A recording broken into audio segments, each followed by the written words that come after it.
Breathing in, there is awareness of breathing in. Breathing out, there is awareness of breathing out.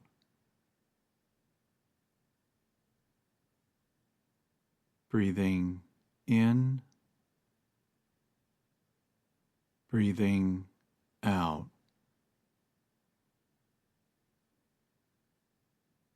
In, out.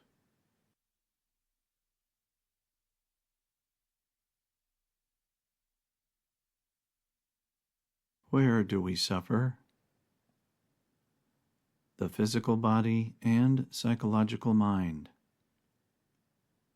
Psychological Disorders, Part 10. Avoidant Personality Disorder, or AVPD. Those of us who experienced painful and even traumatic criticism, ridicule, and rejection, in addition to neglect and abuse from one or both parents and or peers, are perhaps more likely to develop an intense desire to avoid most, if not all, social interactions and situations, since being in the presence of others, strangers as well as those we perhaps know, can and often does elicit strong fear, frantic anxiety, and even sheer panic, since we fear others will criticize, ridicule, and reject us just like all those years ago.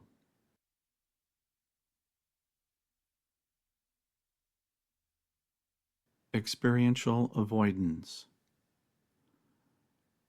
Since those of us who perhaps suffered great childhood pain and trauma have invariably developed a victimhood persona, we essentially focus upon the various and potentially negative consequences regarding most life situations, and, as such, seek to avoid them, come up with various reasons to convince others while reinforcing our own beliefs as to why we can't do this or that, continue to validate our victimhood beliefs and further justify them through avoiding or otherwise precluding ourselves, essentially, from life itself.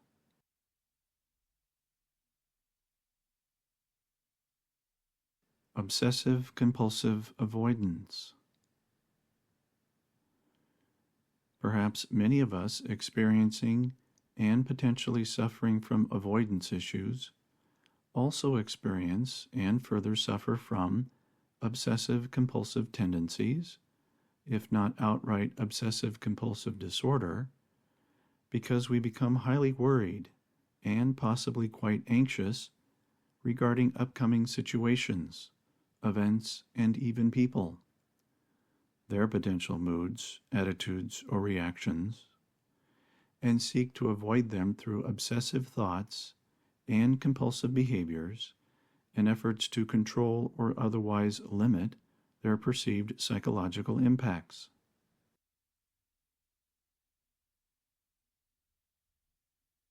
Avoidant personality disorder and introversion. While those of us with avoidant personality disorder and others with introversion tendencies experience various levels of discomfort in some to most social situations, the one experiencing AVPD has developed a genuine and physiological maladaptation to being in the presence of others that can and perhaps often does elicit anxiety, paranoia, and panic. The introvert usually experiences few, if any, of such symptoms and, instead, actually chooses to limit their interactions with others, prefers to be in solitude rather than isolating themselves for fear of criticism, ridicule, and possible rejection.